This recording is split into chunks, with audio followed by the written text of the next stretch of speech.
Select Commission. Cindy Lake, Henderson, Nevada, Commission G.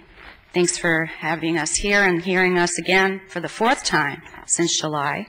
I'm a realtor for the past 19 years, and that's at the top of the list of most dangerous jobs. I don't know where everybody's been driving, but I drive all over town, and I see enough police officers to have been pulled over 3 times within the past year for minor infractions like not having the correct sticker or something to that effect. Something had expired. I can't remember exactly what.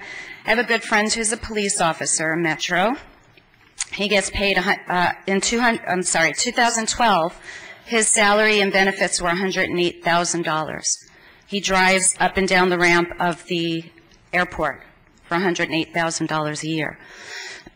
Forbes magazine had the top 10 most dangerous jobs list out a couple of months ago, and police officer isn't there. I'm not saying that they don't have a dangerous job, but we all do.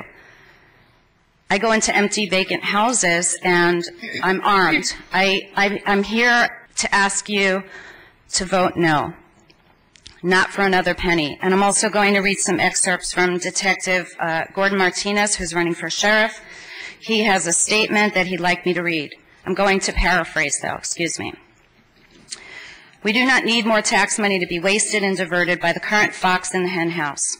Reserve monies need to be used first, and accounting needs to be made of the $42 million for the known adopted flawed radio system and the additional $26 million repair monies to hopefully fix the known adopted flawed radio system before more people are injured or killed.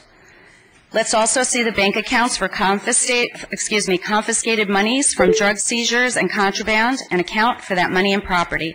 What we're asking for is a forensic audit.